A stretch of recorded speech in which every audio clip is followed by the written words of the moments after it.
আমাদের সাতকুলা গাড়ির কক্সবাজার ভ্রমণ, ভাই বোনের হাসি, আনন্দ আর স্মৃতির গল্প। আসসালামু আলাইকুম সবাইকে। আশা করি সবাই ভালো আছেন। আমরাও ভালো আছি আলহামদুলিল্লাহ। প্রকৃতির বুকে এক টুকরো স্বপ্ন নিয়ে আমরা বেরিয়ে পড়ছিলাম কক্সবাজার থেকে হিমছড়ির পথে। সাতকুলা গাড়ি, গায়ে লেগে থাকা সাগরের হাওয়া, হাসি আর আনন্দে ভরা এক পরিবার। আমাদের আজকের দিনটা শুরু হলো এমনই এক মুডে।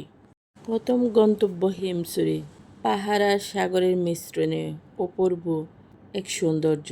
আমাদের কুদে সদস্য, আমার অনেক আদরের ভাইপো, সে খুবই অ্যাক্টিভ ছিল। সারা রাস্তায় গানের সাথে সাথে নেচে নেচে চড়ছিল। গান বন্ধ হলেই তার কান্নাকাটি শুরু হয়ে যায়। গান বাজছে, ছোট বড় সবাই নাচছে, হাসির শব্দে চারপাশ মুখর হয়ে যায়।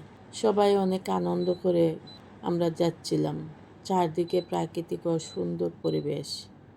আর আমাদের ছেলেরা বসানো যায়নি গাড়িতে, তারা দাঁড়িয়ে দাঁড়িয়ে চারপাশের সৌন্দর্য অনেক সুন্দরভাবে উপভোগ করছে।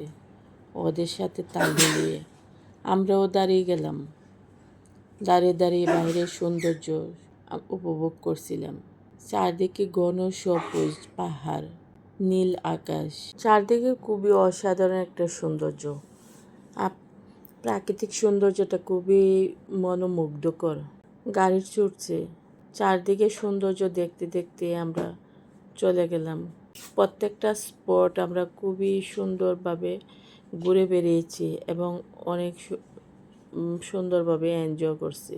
এই জায়গাটাতে চাষিরা লবণ চাষ করেন, যদিও আমরা যাওয়ার পথে নামি নাই। আমরা সোজা একদম পাতোয়া টেক চলে গেলাম। আসার পথে প্রত্যেকটা স্পট আমরা দেখে আসব। দুই পাশে যে শ্যাম্পানগুলো অনেক সুন্দর লাগছিল, প্রত্যেকটা শ্যাম্পান। আর দুই পাশেই অনেক সুন্দর সুন্দর রিসোর্ট করা আছে।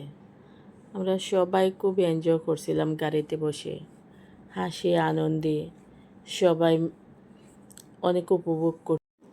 প্রথম গন্তব্য হিমছড়ি, পাহাড় আর সাগরের মিশ্রণে অপূর্ব এক সৌন্দর্য, যেখানে নামতে ছোটরা দৌড়াতে শুরু করলো বালুর উপর। কেউ কাঁকড়া ধরার চেষ্টা করছে, কেউ শামুক কুড়াচ্ছে। গান বাজছে, সবাই নাচছে, হাসি শব্দে চারপাশ মুখর। এরপর আমরা গেলাম পাতোয়া টেক, তারপরে ইনানি বীচ। ইনানির পাথরগুলো যেন প্রকৃতির নিজস্ব অলঙ্কার। বড়রা ব্যস্ত ছবি তুলতে, ছোটরা নাম লেখছে বালুর উপর। গান বাজছে, আমরা ভাই বোনেরা নাচছে হাসছি। একটা ছুটির দিনে এর চেয়ে সুন্দর কিছু আর হয় না। চারদিকে প্রাকৃতিক পরিবেশগুলো এত বেশি সুন্দর ছিল। একদম খোলা নীল আকাশ, উঁচু উঁচু পাহাড় আর অনেক অনেক সুপারি গাছ। প্রত্যেকটা স্পট অনেক সুন্দর ছিল।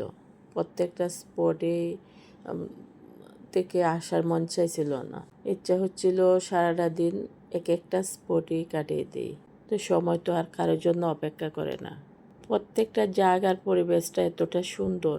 আকাশ একদম নীল সমুদ্রের সাথে নীল আকাশের কি সুন্দর এক মিতালি। আর চারদিকে যে সবুজের সারি সারি সবুজ গাছালি যেন আকাশ ছুঁয়ে যাচ্ছে। আর আমাদের কুদেরা গাড়ির সামনে দাঁড়িয়ে অনেক এনজয় করছিল।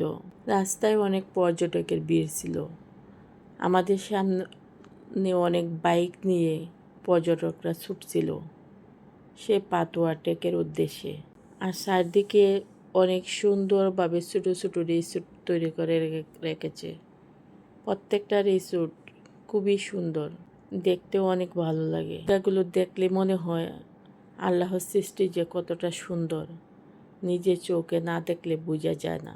গাড়িতে দাঁড়িয়ে, যেহেতু সাতকুলা গাড়িতে দাঁড়িয়ে খোলা আকাশ, একটা নির্মল বাতাস, সবুজ প্রকৃতি আর বিশাল এক সমুদ্র সৈকত দেখতে দেখতে কখন যে আমাদের সময়টা কেটে গেছে আমরা বুঝতেই পারিনি।